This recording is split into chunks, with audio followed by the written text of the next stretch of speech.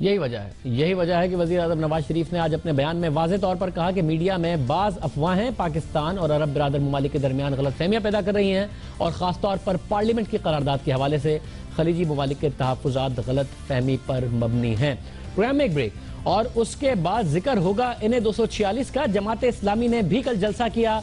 सिराजुल हक साहब ने बहुत बड़ी बातें की मुत्तहिदा कौमी मूवमेंट के हवाले से भी और NA 246 में अपने उम्मीदवार के जीतने के हवाले से भी। पाकिस्तान तहरीक इंसाफ और जमात इस्लामी नहीं लगता कि किसी भी तौर मुत्तफिक हो पाएंगे इस बात पर कि दोनों में से कौन बैठेगा और कौन इलेक्शन लड़ेगा। पूछेंगे सिराजुल हक साहब से एक ब्रेक के बाद।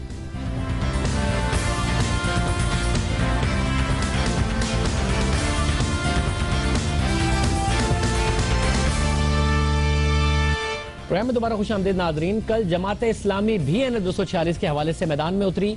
शदीद तनकीद का निशाना सिराजुल हक साहब ने मुत्तहिदा कौमी मूवमेंट को बनाया। अपने कैंडिडेट के जीतने की बड़ी उम्मीद का इजहार किया। साथ साथ ये भी कहा कि अल्ताफ सिंह साहब को एड्रेस करके कहा कि अब G3 का नहीं 3G का दौर आ गया है और काफ़ी सारी शदीद तनकीद की। सिराजुल हक साहब, अमीर जमात इस्लामी, इस वक्त हमारे साथ लाइन पर मौजूद हैं। सिराजुल हक साहब, बहुत शुक्रिया कि आप हमारे साथ मौजूद हैं। सर, बहुत कम टाइम रह गया है। जमात इस्लामी का अब यही फैसला है कि उन्होंने ये इलेक्शन लड़ना है और पाकिस्तान तहरीक इंसाफ और मुत्तहिदा कौमी मूवमेंट दोनों के मुकाबले में लड़ना है।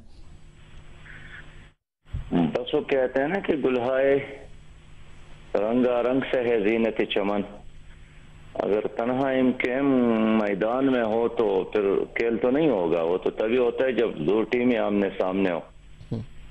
और कल तो हमने उनसे ये भी कहा है कि कराची के लोगों ने आप लोगों को वोट दिया, सपोर्ट दिया, मोहब्बत दी, हर जगह पहुंचाया, लेकिन डिलीवर नहीं कर सके। अब हमें मौका दे दे, इसमें फायदा है कराची के अवाम का भी। सर, जब जमात इस्लामी का एक वोट बैंक हुआ करता था, मुत्तहिदा कौमी मूवमेंट ने उसको रिप्लेस किया।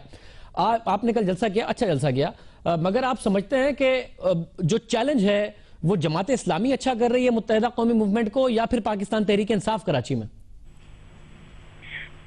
असल में एक क्लीन और शफाफ इलेक्शन का यकीन होना जरूरी है, और इस वक्त हम ये चाहते हैं कि लोगों को पुरअमन माहौल में वोट देने का मौका मिल जाए।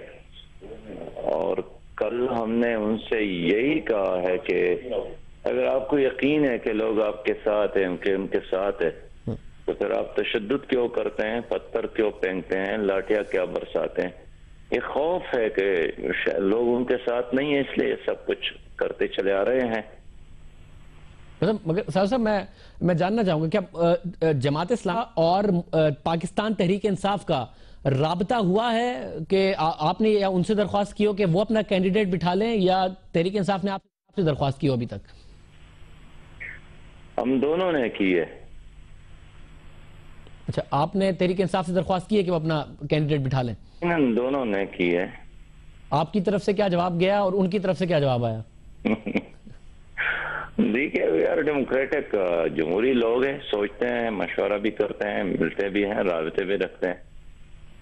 तो साहब, आप खुद कराची आके गए कल, और आपकी ज़ाहिर है कराची की क़यादत चाहती है कि इलेक्शन लड़े, और पाकिस्तान तहरीक इंसाफ की भी कराची की क़यादत चाहती है कि इलेक्शन लड़े। फिर इमरान खान और आपके बड़े अच्छे ताल्लुकात हैं, बड़े अच्छे मरासिम हैं, आपकी धरने में भी बड़ी बड़ी कोशिशें रही।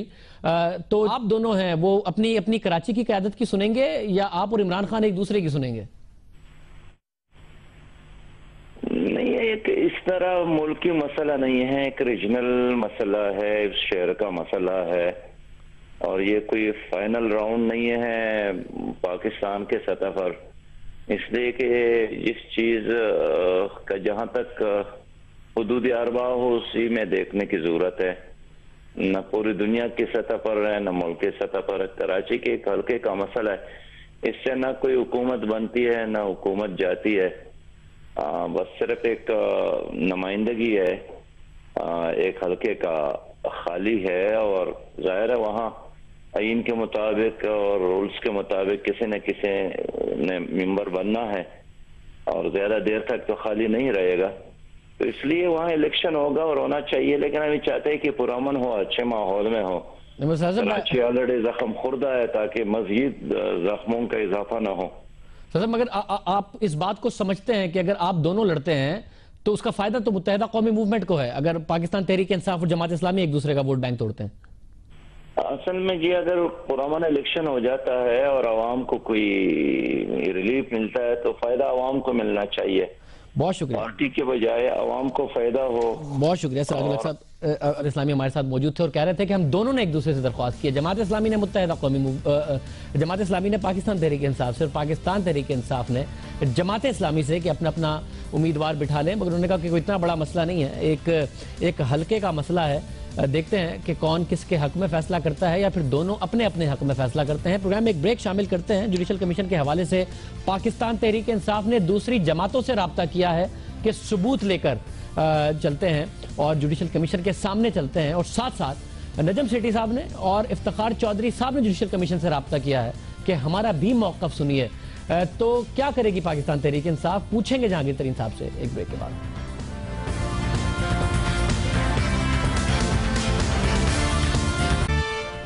प्रोग्राम में दोबारा खुशामदीद नाज़रीन, और शामिल करेंगे खबर 2013 के इन इंतखाबात के हवाले से जिनमें मुबैना धांधली की तहकीकात के लिए बनने वाले जुडिशल कमीशन से मुतालिक बहुत सी खबरें आ रही हैं, और ज़ाहिर है वो बन गया है इसलिए खबरें आ रही हैं। गुज़िश्ता रोज़ पाकिस्तान तहरीक इंसाफ की टास्क फोर्स की सिफारिश पर अब्दुल हफीज़ पीरज़ादा को पार्टी की लीगल कमेटी की सरबराही सौंपी गई, जबकि पाकिस्तान तहरीक इंसाफ ने इंतखाबात में मुबैना धांधली के सबूत जुडिशल कमीशन को पेश करने के मामले पर पीपल्स पार्टी, जमात इस्लामी, काफ लीग और दीगर सियासी जमातों से राबते शुरू करने का फैसला किया है। ज़मन में पार्टी सरबराह इमरान खान ने पाकिस्तान तहरीक इंसाफ के रहनुमाओं को खुसूसी जिम्मेदारियां भी दी हैं, और खबरें ये आ रही हैं कि पंजाब में पाकिस्तान तहरीक इंसाफ और पाकिस्तान पीपल्स पार्टी ने मुबैना इंतखाबी धांधली से मुताल्लिक सबूत जुडिशल कमीशन में पेश करने के लिए हाथ मिला लिया है। इस हवाले से हम तफसीलन गुफ्तगू करते हैं, और हमारे साथ जहांगीर तरीन साहब मौजूद हैं पाकिस्तान तहरीक इंसाफ। तरीन साहब, बहुत शुक्रिया सर कि आप हमारे साथ मौजूद हैं। ये मुझे बताइएगा कि खबरें हर किस्म की आ रही हैं, जैसा कि मैंने आवाम के साथ शेयर भी किया। आप बताना चाहेंगे कि किन किन जमातों से राब्ता हुआ है और मुख्तलिफ जमातों का क्या रेस्पॉन्स आया है, और पाकिस्तान तहरीक इंसाफ की तरफ से उन्हें क्या रेस्पॉन्स दिया गया है? शायद ऐसा है कि हमने बलूचिस्तान में मुख्तलिफ जमातों से रब्ता किया है, बल्कि लोगों ने हमसे भी डायरेक्ट रब्ता किया है, और वहाँ पे सैयद एहसान शाह साहब हैं, मेरा ख्याल BNP नजरियाती ग्रुप के हैं, वो भी शामिल हो रहे हैं। जो अख्तर मेंगल साहब की अपनी BNP है, और उनके पास भी कई हलकों के सबूत मौजूद हैं, और वो भी जुडिशल कमीशन में आएंगे, डायरेक्टली आएंगे मेरा ख्याल है वो। तो इसके अलावा पीपल्स पार्टी वैसे शामिल हो गई है, काफ वैसे शामिल हो गई है, तो बाकी MQM के अलावा मेरे ख्याल तमाम जमातें जो है शायद MQM और PML नून के अलावा इस जुडिशल कमीशन में शामिल हो जाएंगी और हो गई हैं, शामिल हो जाएगी और हो गई है। सब एक अहम डेवलपमेंट हुई है, और वो है इफ्तिखार चौधरी साहब के हवाले से। वो उन्होंने भी जुडिशल कमीशन से राब्ता किया है कि वो अपना, अगर वो, क्योंकि उनके ऊपर बहुत ज्यादा इल्जामात लगाए गए, फिर नजम सेठी साहब उन्होंने भी जुडिशल कमीशन में वो भी अगर अपना मौकफ देने आते हैं, अपना नाम क्लियर करना चाहते हैं, तो सबूत हैं आप लोगों के पास तगड़े, जितने कंटेनर पे खड़े होकर खान साहब ने इल्जामात लगाए थे, ये दोनों नाम क्लियर करके चले जाएंगे अपना? देखिए, जो भी हमारे पास सबूत मौजूद हैं, जिन बातों की वजह से ये सारी यहाँ तक बात आई थी, जो हमें सबूत मिले थे, हम जरूर पेश करेंगे। और ये ट्राइब्यूनल जुडिशल कमीशन के सामने वो 3 जज सुप्रीम कोर्ट के हैं, वो फैसला करेंगे कि ये किस किस्म के सबूत है। मगर ये तो बिल्कुल ही खुली बात है कि इलेक्शन कमीशन ऑफ पाकिस्तान ने जिस तरह से ये इलेक्शन कंडक्ट की, वो आइन के मुताबिक बिल्कुल नहीं थी, जहाँ पे फेयरली, ऑनेस्टली, जस्टली के 3 लफ्ज इस्तेमाल किए जाते हैं, और ये इंशाअल्लाह ताला हम सबको साबित करने में कामयाब हो जाएंगे जुडिशल कमीशन। वो आपने कहा कि जुडिशल कमीशन में आप कामयाब हो जाएंगे साबित करने में कि जिस तरीके से इलेक्शन कमीशन को इलेक्शन कराना चाहिए था वैसे नहीं कराए गए। मैं 2 शख्सियात के हवाले से फिर पूछ लेता हूँ। कोई 22 अरब रुपए का 20 अरब मेरा ख्याल है इफ्तिखार चौधरी साहब के हैं, 2-2.5 अरब रुपए नजम सेठी साहब ने हरजाना किया हुआ। अगर ये अपना नाम क्लियर कर गए तो इतने सारे पैसे हैं पाकिस्तान तहरीक इंसाफ के सरबराह इमरान खान साहब के पास कि इनके हरजाने के पैसे दे सकें? नहीं, हरजाना तो उन्होंने किया हुआ है, तो हम तैयार हैं फेस करने के लिए। और ये मैं आपको बता दूं कि जो हरजाने का होता है उसका सबूत उनको प्रूव करना पड़ता है कि क्या वाकई उनकी रेपुटेशन बहुत अच्छी थी। तो ये जब आएंगे कोर्ट में, जब बैठेंगे और हम अपना सबूत पेश करेंगे जो हमारे पास है चीफ जस्टिस साहब के बारे में भी और नजम सेठी साहब के बारे में भी, तो फिर कोर्ट में ही फैसला होगा। अब भी तो इस वक्त कम वक्त है कि हम कोई बात करें, कोर्ट में जो बात होगी देखा जाएगा। बहुत शुक्रिया। जहांगीर तरीन साहब हमारे साथ मौजूद थे और बता रहे थे कि नून लीग और मुत्तहिदा कौमी मूवमेंट के अलावा तकरीबन तमाम मेन स्ट्रीम जमातों ने, बलूचिस्तान की भी जमातों ने उनसे रब्ता कर लिया है और मिलकर सबूत मुहैया किए जाएंगे जुडिशल कमीशन को। इस हवाले से जो भी डेवलपमेंट होगी हम आपके सामने रखते रहेंगे। साथ साथ नून लीग ने भी अपनी लीगल टीम तश्कील दे दी है ताकि जुडिशल कमीशन में वो उनका मौकफ बयान कर सके। आज के प्रोग्राम में इतना ही। कल के प्रोग्राम में कल की खबरों के साथ, उन पर तफसीली तबसरों के साथ आपसे एक दफा फिर मुलाकात होगी। शाहजेब खानजादा को याद दीजिए। अल्लाह हाफिज़।